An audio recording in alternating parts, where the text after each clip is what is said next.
Mew absolutely did not like how arrogant and commanding Lee was becoming. Without any hesitation, Mew summoned a godly hand and grabbed Lee tightly.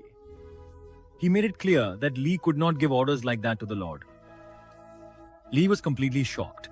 He had absolutely not expected this to happen. But Mu was completely unaffected by his protests or complaints, and without a second thought began dragging him away to somewhere else. Mew had decided that he would give this boy a second chance in another world. But from the expression on Lee's face, it seemed like something entirely different was going on in his mind.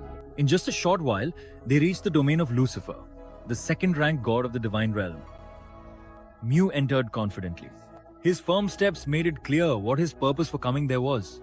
There was no one else there, only Lucifer, who, unlike Mu, was deeply focused on his planet Ilir.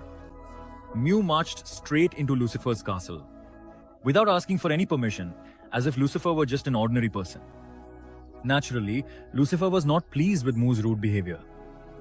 He didn't even give a chance for an explanation and flatly refused. He refused to even listen to whatever they wanted. But Mew didn't care at all about Lucifer's opinion. He flatly said to open the gate because he was going to send Lee to the Elmer planet. As expected, Lucifer reminded him that Elmer is not his planet, so Mu has no right to do that. But Mu was not one to back down.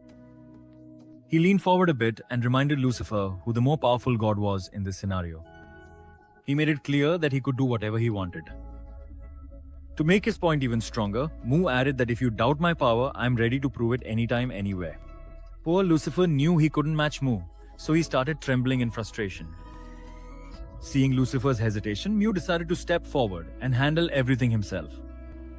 He moved toward the surface of the Elmer planet, and as soon as he touched it, Lucifer was shocked. Lucifer quickly warned him that interfering in another god's domain is strictly forbidden. If any outsider god touches it, an unbreakable barrier will be activated, and that's exactly what happened. As soon as Mew touched it, a strong barrier appeared in front of him. But Lucifer was utterly shocked when Mu effortlessly broke it within seconds, something Lucifer had never even imagined. Kept staring, and Mu calmly said, "The rules of the universe only change when someone truly wants to change them." Then Mew opened his godly hand and released Lee. He urged him to go ahead and jump into the hole that had been made on the Elmer planet. Lee was hesitating, clearly afraid, but Mew reminded him, "This is what you've always asked for, and now the opportunity is right in front of you." Once again, Lee requested Mu, "Give me the Dragonling so that I can dominate in my new life."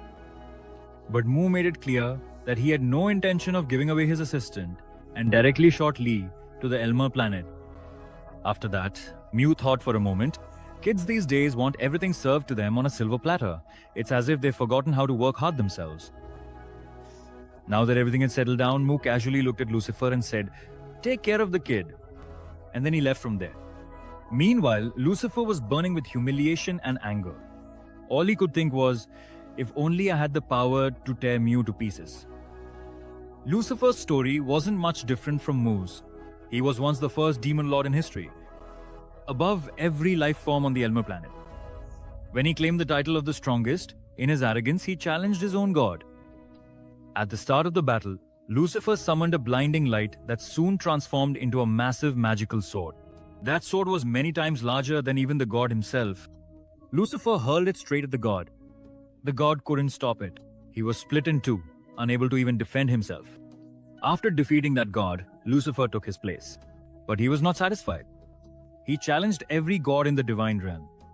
He defeated them one by one and seated himself on the ultimate throne. Even as a demon, he became the god of gods, the absolutely invincible, the supreme legend, a name that everyone respected. But his glory did not last long. One day, Mu appeared and defeated him in the same way he had crushed everyone else. In front of everyone, Lucifer's mighty image was shattered. Burning with humiliation and anger, Lucifer took a vow, "I will take revenge on this human's offspring, Mu." Now, back in the present, Mu was comfortably riding on his Dragonling.